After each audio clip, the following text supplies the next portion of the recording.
呢本靈修日誌每日都會提供一個箴言嘅章節，然後就係重點學習，跟住就係思考問題，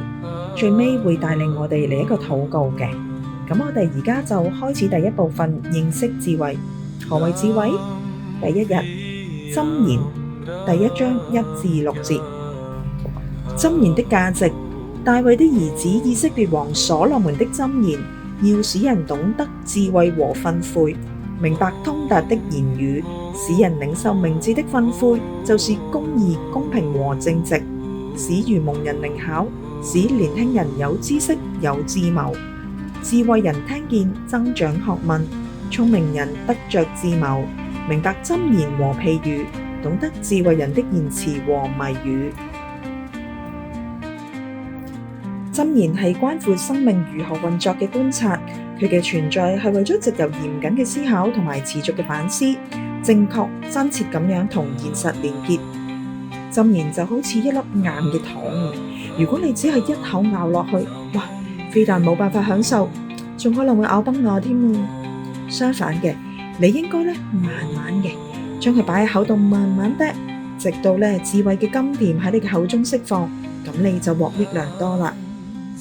智慧唔只係專屬於嗰啲所謂嘅深度思想家，智慧幫助我哋度過每一日嘅每個事情。例如，當我哋嘅孩子放學之後，總係俾人打到口腫面對咁返屋企；又或者你突然得到一筆意外之財；又或者你失業啦，智慧就會幫助我哋知道點樣應對人生突如其來嘅挑戰。應該如何點樣去應對，先至唔會令我哋雪上加霜啊！當我哋願意喺上帝兒子耶穌嘅知識同埋身量中成長，智慧就會引領我哋，因為耶穌就係智慧本身啊！思考問題，喺你嘅生命當中，有邊一啲部分係最需要增長智慧嘅呢？禱告，主啊，我多麼嘅希望你可以透過內在嘅聲音，或者係某一啲書入邊嘅金玉良言，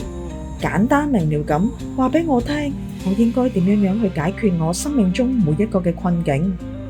但係我卻聽到你呼召我要成為一個有智慧嘅人，